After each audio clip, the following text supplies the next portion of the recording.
Sir तो शुरू करते हैं बिस्मिल्लाहिर्रहमानिर्रहीम। सर आज हम पढ़ेंगे एम्फेसिस ऑफ मैटर पैराग्राफ, जो कि emphasis of matter paragraph and other matter paragraph, जो कि हमारे ऑडिट रिपोर्ट का आखिरी पार्ट है। ठीक है, तो मैं आपको वो करवाने जा रहा हूँ।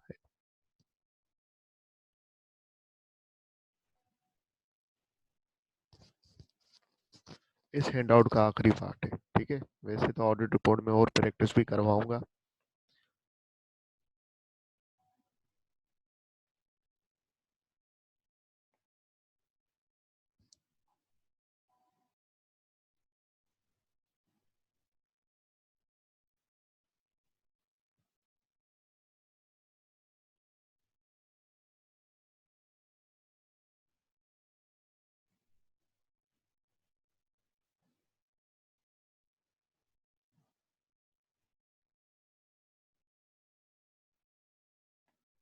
सबसे पहले तो मैं आप लोगों को ये बताता हुआ चलूं, क्या सर हर ऑडिट रिपोर्ट में एम्फेसिस ऑफ मैटर पैराग्राफ या अदर मैटर पैराग्राफ देना ज़रूरी है?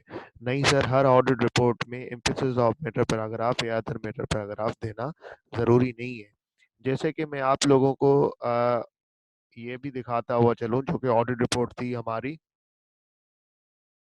ऑडिट रिपोर्ट पे आ जाता हूं मैं, जो कि फॉर्मेट था हमारा ऑडिट रिपोर्ट का, हमने पढ़ा था।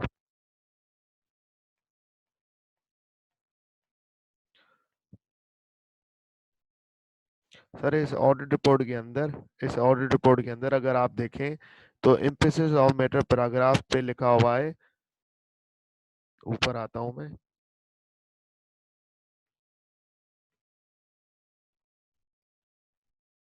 यहाँ पे आप देखें emphasis of matter matter if any, अगर जरूरत हो तो इंक्लूड करो, अगर जरूरत नहीं हो तो नहीं करो। ठीक है ना सर? वैसे ही इसी तरीके से यहाँ पे अदर मैटर पैराग्राफ भी मैंने यहाँ पे इंक्लूड नहीं किया हुआ, पर अगर वो भी होगा तो वो भी सर, अगर जरूरत हो तो इंक्लूड करो, जरूरत नहीं हो तो नहीं करो। नीचे मैंने इंक्लूड किया हुआ है वो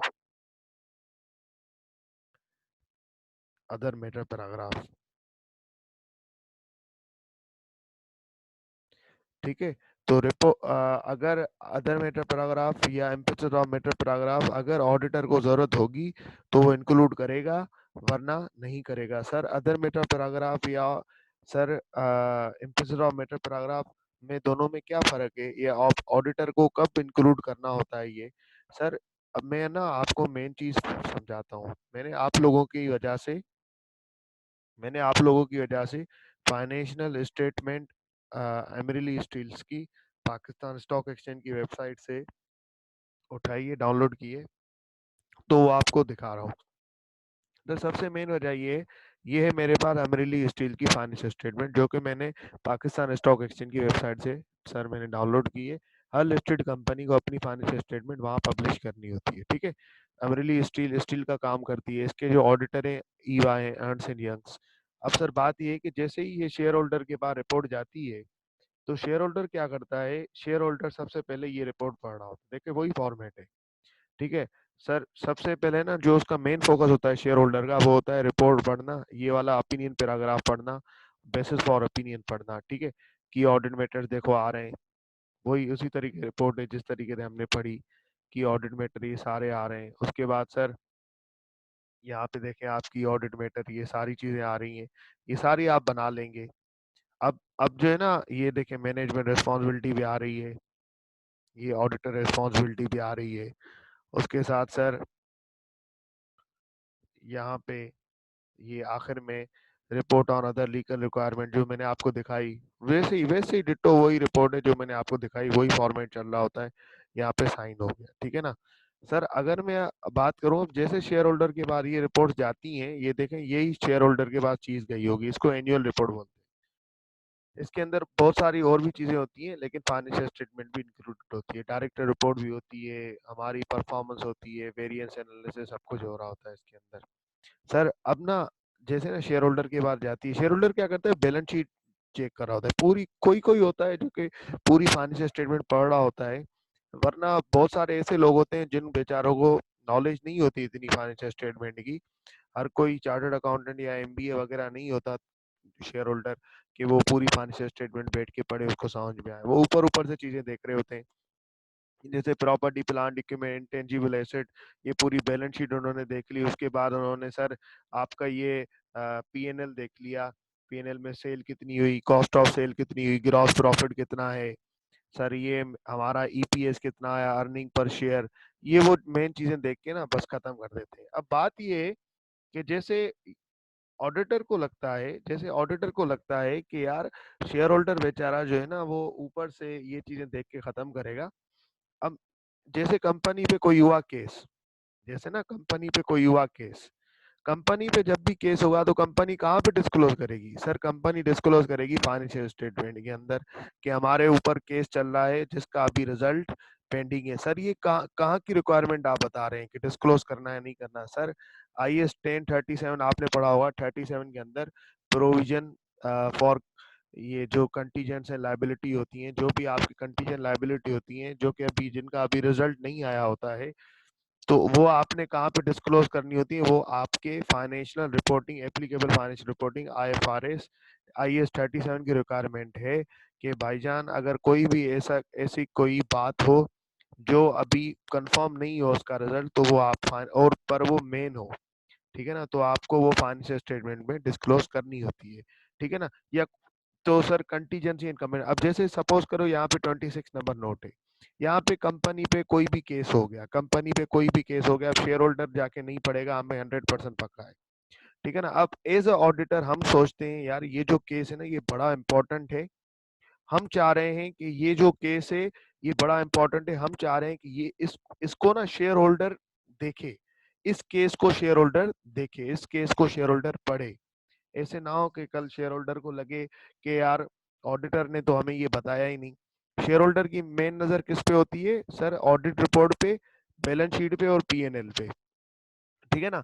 अब ऑडिट रिपोर्ट के अंदर ऑडिटर ये इंक्लूड करता है कि यार हमारे हिसाब से जो कि हम समझ रहे हैं कि फाइनेंशियल स्टेटमेंट का नोट नंबर 26 के अंदर आप जाके पढ़ लो, जो कि हमारे हिसाब से बहुत जरूरी है आपकी अंडरस्टैंडिंग के लिए, तो मेहरबानी करके ये चीज जाके पढ़ लो। या शेयर होल्डर समझ रहा है या ऑडिटर समझ रहा है कि यार ये जो लॉन्ग टर्म फाइनेंसिंग है ना, नोट नंबर 19, ये मैं चाह रहा हूँ ये शेयर होल्डर पढ़ ले, ये बड़ी इंपॉर्टेंट है, कहीं ऐसा ना हो शेयर होल्डर इसको ना देखे, तो हम कहेंगे यार हमारे हिसाब से नोट नंबर 19 जो है ना उसको जाके पढ़ लो। बस ऑडिटर की ये बस कह रहा होता है उसको जाके पढ़ लो। इससे इससे जो है ना गलत कोई इंप्रेशन नहीं चाह रहा होता, इससे मैनेजमेंट की कोई परफॉर्मेंस पे कोई इफेक्ट नहीं हो रहा होता।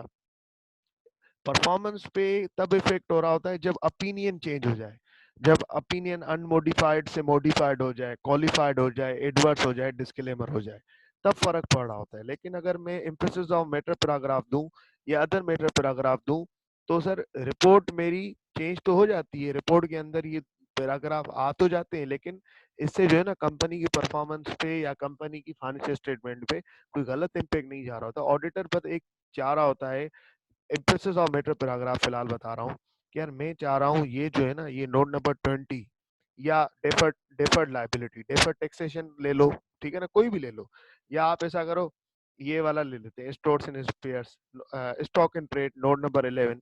ऑडिटर चाह रहा है कि ये जो है ना नोट मैंने शेयर होल्डर्स पढ़ लें, तो ये इसके लिए क्या करेगा, इसके लिए क्या करेगा, एम्फेसिस ऑफ मैटर पैराग्राफ देगा, ठीक है। Emphasis of matter paragraph sir होता क्या है? Sir emphasis of matter paragraph वो होता है, एम्फेसिस ऑफ मैटर पैराग्राफ में कब दे रहा होता हूँ? Sir emphasis of matter paragraph में तब दे रहा होता हूँ जब एक चीज फाइनेंशियल स्टेटमेंट में डिस्क्लोज्ड हो, ठीक है ना।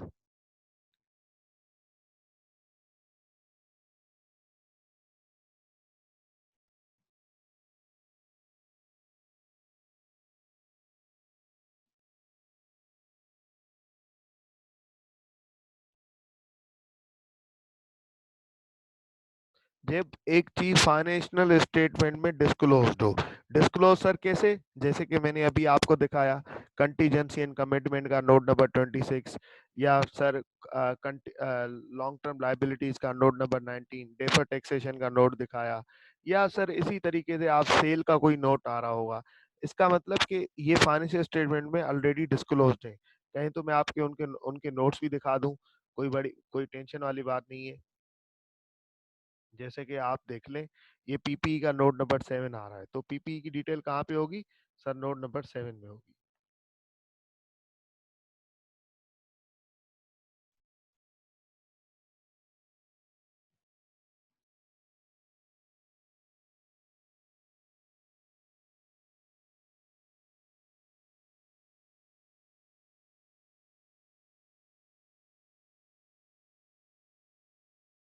ये आ गया नोट नंबर 7, ये पीपीई का नोट नंबर 7 आ रहा है, ठीक है ना सर? अब ये नोट नंबर 7 आ रहा है पीपीई का, ये देखिए note number 7 property plant equipment. इनकी फर्दर डिटेल जाइए तो 7.1 7.2 में। अब मैं चाह रहा हूँ ये ऑडिटर देखे, ये जो है ना शेयर होल्डर देखे। मैं ऑडिटर एज ए चाह रहा हूँ कि ये जो है ना बड़ा इसमें इस साल बड़ी मूवमेंट हुई है, और मेरे हिसाब से ये शेयर होल्डर इसको देखे, इसको शेयर होल्डर जो है ना इस पे गौर फरमाए। मैं एज ए ऑडिटर, सर ये ऑडिटर कैसे डिटरमाइन करता है कि उसको शेयर होल्डर को पे इस पे गौर करवाना जरूरी है नहीं करवाना जरूरी है? सर ये ऑडिटर की अपनी जजमेंट होती है, लेकिन सरकमटेंसेस बता दूंगा कि कब वो ये सोच रहा होता है या कब ये नहीं सोच रहा होता, ठीक है ना? अब देखो इम्पिसिस ऑफ मैटर पैराग्राफ में तब दे रहा हूँ जब एक चीज फाइनेंशियल स्टेटमेंट में ऑलरेडी डिस्क्लोज्ड है और मैं समझ रहा हूँ कि ये शेयर होल्डर के लिए जरूरी है उसकी अंडरस्टैंडिंग के लिए। अब ये देखो पीपी का नोट डिस्क्लोज है ना, तो देखो सर इम्पिसिस ऑफ मैटर पैराग्राफ तब दिया जाता है जब एक चीज ऑलरेडी डिस्क्लोज हो फाइनेंशियल स्टेटमेंट के अंदर, already disclose in financial statement. तो हम क्या करते हैं अपनी रिपोर्ट के अंदर ज्यादा नहीं लिखते हैं, हम लिखते हैं जैसे कि example note number 26 contingency in comment में डाला था ना, मैं हम यहाँ पे अपनी रिपोर्ट में लिख देंगे वी रेफर टू, हम लिख देंगे इम्पिसिस ऑफ मैटर पैराग्राफ की हेडिंग डाल के, इम्पिसिस ऑफ मैटर पैराग्राफ की हेडिंग डाल के we refer to note number 26, note number 26 of financial statement. हमारे हिसाब से आप यहाँ पे गौर फरमाएं, फोकस फरमाएं और इस चीज को रीड कर लें, ठीक है ना? ये तब जा रहा होता है एम्पिसोमेटर पैराग्राफ। एम्पिसोमेटर पैराग्राफ कब जा रहा होता है, मैं दोबारा रिपीट कर दूं सर, ये तब जा रहा होता है जब फाइनेंशियल स्टेटमेंट में एक चीज ऑलरेडी डिस्क्लोज्ड हो, ठीक है ना?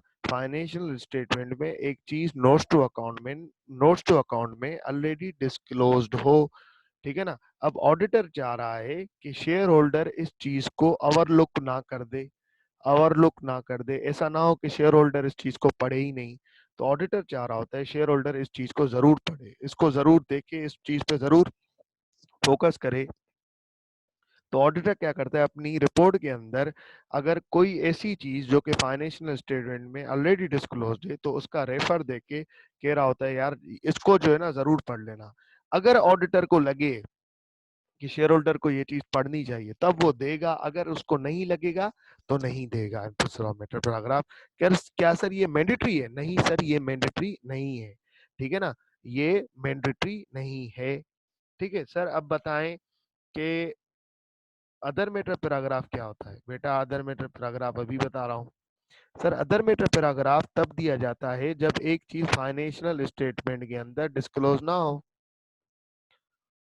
जब एक चीज एक ऐसी बात मैं करना चाह रहा हूं जो कि एक ऐसी बात जो कि मैं शेयर होल्डर को बताना चाह रहा हूं और वो चीज फाइनेंशियल स्टेटमेंट में डिस्क्लोज नहीं है।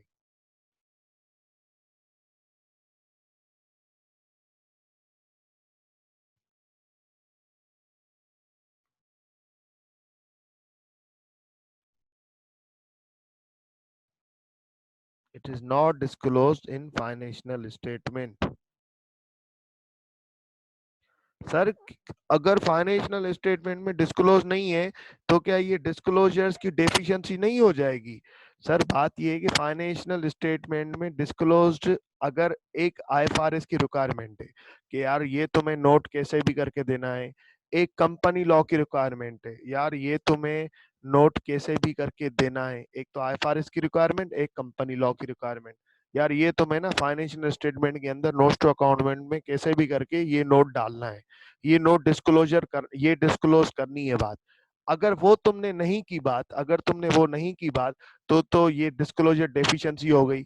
तो याद करो अजर्शन में पढ़ के आए थे हम डिस्क्लोजर की अजर्शन, ठीक है ना। तो तुमने मतलब फाइनेंशियल स्टेटमेंट में डिस्क्लोजर एक नीडेड था, मतलब तुमने आईएफआरएस की या कंपनी लॉ की खिलाफ वर्जी कर ली, लोकल लॉ की खिलाफ वर्जी कर ली, फिर तो ओपिनियन पैराग्राफ में बात आ जाती है कि भाई ओपिनियन जो है ना उसको फिर क्या करो, आप चेंज करो, या तो क्वालिफाइड डालो, या तो डिस्क्लेमर डालो, या तो एडवर्स डालो। लेकिन एक चीज इम्प्लिसिट अदर मैटर पैराग्राफ में तब डाल रहा होता हूँ जब एक चीज फाइनेंशियल स्टेटमेंट के अंदर डिस्क्लोज नहीं है। सर फिर डिस्क्लोज नहीं है तो उसका क्या मकसद, मतलब एक चीज आईएफआरएस ने भी नहीं कहा, आईएफआरएस की या लोकल लॉ की, लोकल लॉ मतलब कंपनी लॉ, ठीक है ना। लोकल लॉ स्टैंडर्ड तो सबके लिए है ना, ये आयजा जो पढ़ रहे हैं इंटरनेशनल स्टैंडर्ड्स ऑफ ऑडिटिंग, ये तो सबके लिए है, पूरी दुनिया के लिए। अब पाकिस्तान के अंदर लोकल लॉ कंपनी लॉ होता है, बाहर मुल्कों के अंदर लोकल लॉ कोई और होगा। एक चीज जो कि फाइनेंशियल स्टेटमेंट के अंदर डिस्क्लोज ना हो, सर डिस्क्लोज नहीं होगी तो क्यों नहीं होगी, क्योंकि आईएफआरएस ने नहीं कहा होगा डिस्क्लोज करने को, लोकल लॉ ने नहीं कहा होगा डिस्क्लोज करने को, लोकल लॉ ने भी मना किया होगा, उन्होंने भी नहीं कहा होगा कि भाई डिस्क्लोज करो, आईएफआरएस ने भी नहीं कहा होगा, तो मतलब financial statement true and fair भी बनी हुई है। ठीक है ना भाई, देखो ना, आप डिस्क्लोजर नोट्स टू अकाउंट में कोई भी चीज डालोगे तो किसकी रिक्वायरमेंट पे डालोगे, सर मैं आईएफआरएस की रिक्वायरमेंट पे डालूंगा। आप कोई भी डिस्क्लोजर नोट्स टू अकाउंट या कोई भी एंट्री वगैरह करते हो तो किसकी रिक्वायरमेंट पे डालते हो, सर लोकल लॉ या आईएफआरएस के हिसाब से मैं चल रहा होता हूँ। लेकिन बात यह है कि एक चीज जो कि फाइनेंशियल स्टेटमेंट में आईएफआरएस ने भी नहीं कहा कि डिस्क्लोज करो, लोकल लॉ ने भी नहीं कहा कि डिस्क्लोज करो, लेकिन ऑडिटर ऑडिटर चाह रहा है कि यार मैं चाह रहा हूं कि ये जो है ना शेयर होल्डर को पता लगे, मैं चाह रहा हूं कि ये शेयर होल्डर को बात पता लगे, ठीक है ना। मैं चाह रहा हूं, सर बिल्कुल बिल्कुल ऐसे किसी डिस्क्लोजर की एग्जांपल देता हूं मैं, लेकिन एज ऑडिटर चाह रहा है कि मैं चाह रहा हूं कि शेयर होल्डर को ना ये पता लगे। देखो अगर एक चीज फाइनेंशियल स्टेटमेंट में ऑलरेडी डिस्क्लोज्ड है, और अगर मैं चाह रहा हूँ शेयर होल्डर को पता लगे, तो मैं कौन सा पैराग्राफ दूंगा, सर मैं ईओएम पैराग्राफ दूंगा। एक ऑलरेडी चीज फाइनेंशियल स्टेटमेंट में डिस्क्लोज्ड है, मैं चाह रहा हूँ शेयर होल्डर को ये पता लगे, तो मैं कौन सा पैराग्राफ दूंगा, ईओएम दूंगा। लेकिन एक चीज फाइनेंशियल स्टेटमेंट में डिस्क्लोज नहीं है, जो कि रिक्वायरमेंट भी नहीं है, आईएफआरएस की रिक्वायरमेंट भी नहीं है, लोकल लॉ की भी नहीं है, लेकिन मैं चाह रहा हूँ शेयर होल्डर को पता लगे, मैं एज ऑडिटर चाह रहा हूँ शेयर होल्डर के लिए जरूरी है, तो मैं कौन सी चीज दूंगा, सर मैं दूंगा अदर मैटर पैराग्राफ, ओएमपी। लेकिन सर इसकी कोई एग्जांपल तो दे, आ जाओ एग्जांपल देता हूँ, अभी एग्जांपल देता हूँ, आ जाओ, इधर आते हैं सर। अब देखो,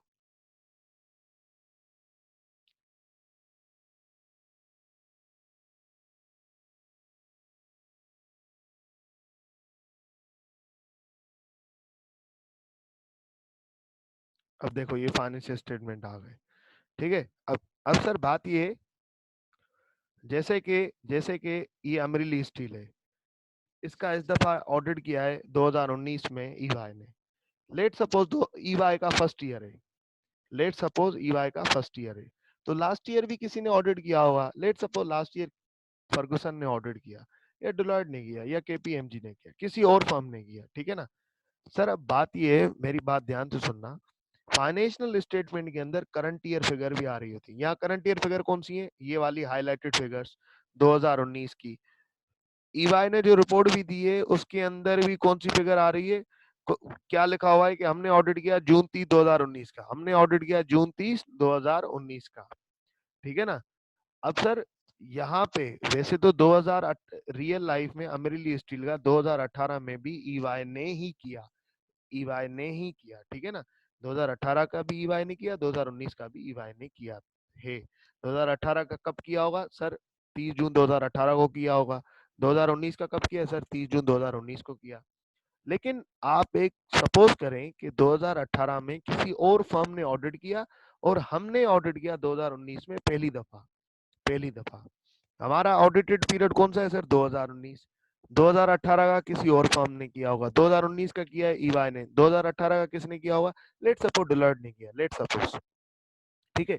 सर अब एक बात सुने, फाइनेंशियल स्टेटमेंट के अंदर कंपैरेटिव फिगर्स आ रही हैं 2019 की भी 2018 की भी। जब एक ऑडिट रिपोर्ट जा रही है और मेरा फर्स्ट ईयर है, तो मेरी रिपोर्ट कौन सी फिगर पे, सर मेरी रिपोर्ट 2019 की फिगर पे। क्या मेरी रिपोर्ट 2018 की फिगर पे है, नहीं सर, मेरी रिपोर्ट 2018 की फिगर्स पे नहीं है।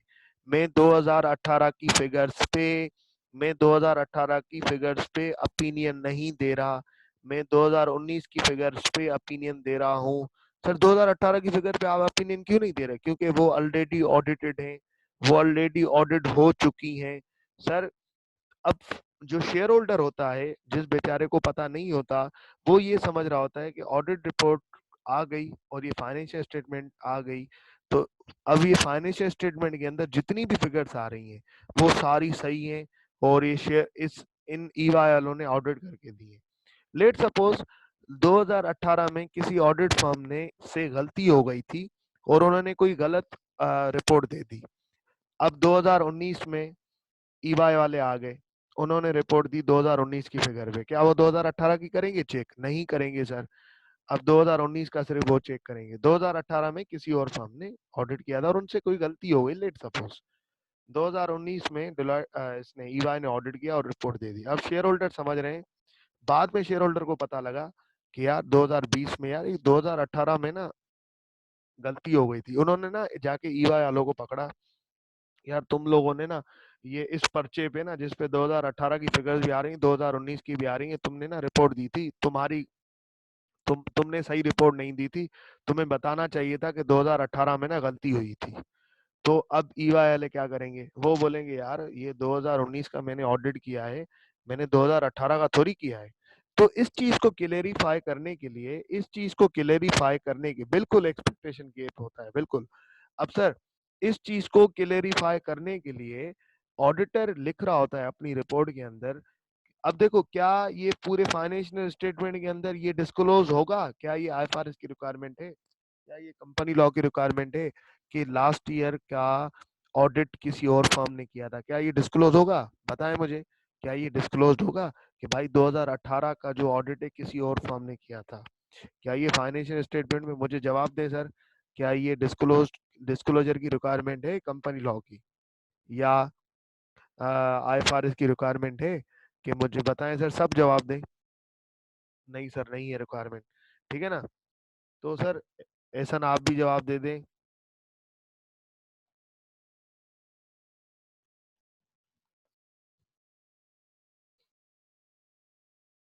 ऐसा ना आवाज आ रही है?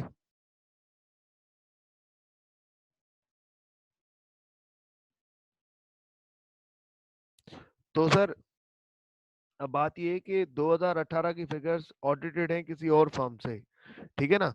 तो इसके लिए कोई डिस्क्लोजर नहीं गया होगा फाइनेंशियल स्टेटमेंट के अंदर, तो एज अब की रिक्वायरमेंट भी नहीं है, ठीक है ना? रिक्वायरमेंट होती और अगर नहीं डालते तो फिर डिस्क्लोजर डेफिशिएंसी हो जाती और ये मिस स्टेटमेंट बनती।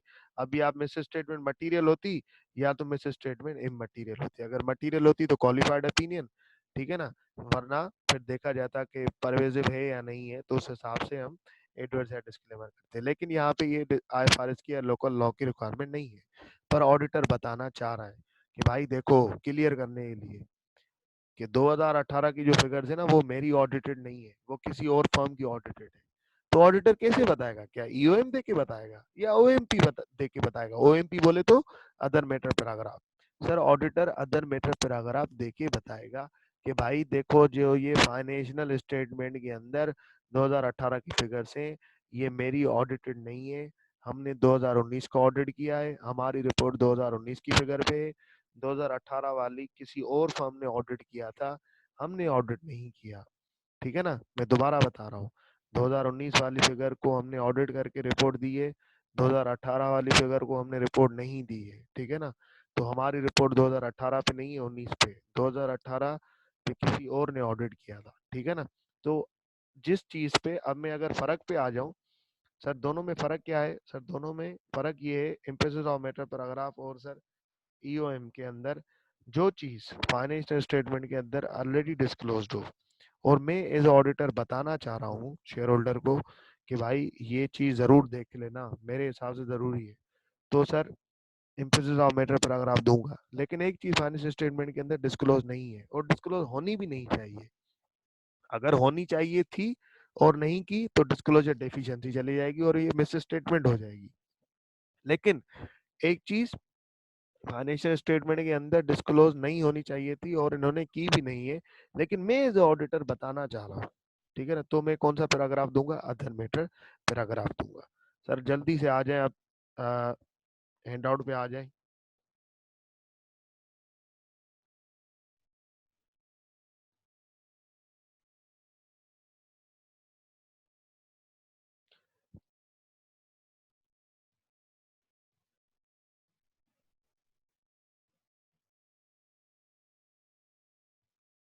सारे आ गए हैंड आउट पे? सारे आ गए सर हैंड आउट पे?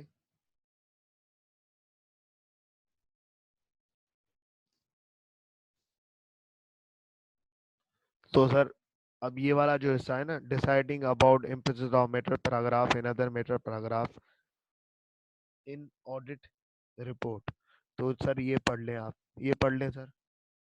मैं आपको 5 मिनट दे रहा हूँ, इस पूरे को रीड कर लें सर। तो sir impacts of matter paragraph और आपने अदर मैटर पैराग्राफ रीड कर लिया, तो एग्जांपल्स भी आप इन दोनों की यहाँ पे लिखी हुई हैं और ये कब आनी चाहिए कब नहीं आनी चाहिए। तो कौन सी पॉइंट में आपको मसला लग रहा था? सर मटीरियली मिसस्टेटेड में बता चुका हूँ फराज बेटा, पिछली वाली रिकॉर्डिंग के अंदर। जो चीज ऑडिटर के हिसाब से मटेरियल होती है, ठीक है ना, जो कि उस हिसाब उसको मटेरियल कहा जाता है, ठीक है ना। ये लास्ट रिकॉर्डिंग में बता चुका हूँ, अगर तुम वो सुन लोगे तो तुम्हें पता लग जाएगा। ईएम रिक्वायरमेंट का लॉस पॉइंट एग्जांपल में पॉइंट समझ में नहीं आया, सी। ठीक है मैं बता देता हूँ सर। एग्जांपल का see, early adoption application of new accounting standard date has a pervasive effect. अब अच्छा एक बात सुनो, अभी एक एक स्टैंडर्ड, अभी जैसे IFRS 16 आया, ये SECP ने कहा, security exchange commission of Pakistan में, कि भाई हर कंपनी को जून 30 2019 तक इसको एडॉप्ट कर लेना है। लीजेस IFRS 16 कौन सा? लीजेस जो आया, पहले होता था IAS 17, अब ये नया स्टैंडर्ड आ गया IFRS 16। या जैसे अभी IFRS 9 आया है, या जैसे अभी IFRS 15 आया है।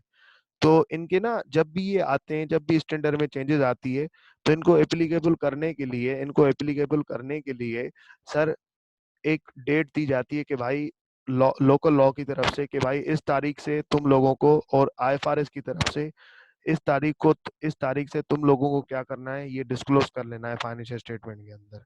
फाइनेंशियल स्टेटमेंट के अंदर इसके इम्पेक्ट ले लेने, IFRS 16 के हिसाब से एंट्रीज कर लेनी है, ठीक है ना। और सर IAS 17 हट जाएगा, IFRS 15 रेवेन्यू के हिसाब से तुम्हें ट्रीट कर लेना है। पहले होता था revenue risk and reward transfer, अब क्या होता है revenue? Sir revenue from contract with customer, जब आपकी परफॉर्मर ऑब्लिगेशन सेटिस्फाई हो जाए तब रेवेन्यू बुक करो। सर उसी तरीके से IFRS 9 भी आया, तो अगर एक डेट होती है, अगर एक डेट से पहले ही हम उसकी एप्लीकेशन कर लें, एक अभी एप्लीकेबल भी नहीं हुआ लेकिन अभी IFRS आ गया है, तो हमने पहले ही उसको फाइनेंशियल स्टेटमेंट के अंदर इंक्लूड कर लिया, उसका इम्पेक्ट ले लिया, तो ये उस चीज का एग्जांपल दे रहा है, ठीक है ना सर। यही था ना सबका। सी पे आ जाते हैं, when a major catastrophe significantly effect entity financial position, जब कोई बड़ी कैटास्ट्रॉफी हो गई जिसकी वजह से पूरी फाइनेंशियल स्टेटमेंट पे फर्क आ गया, उस चीज की वजह से पूरी फाइनेंशियल स्टेटमेंट पे फर्क आ जाए, तब ये हम दे रहे होते हैं। ठीक है सर, समझ में आई चीज?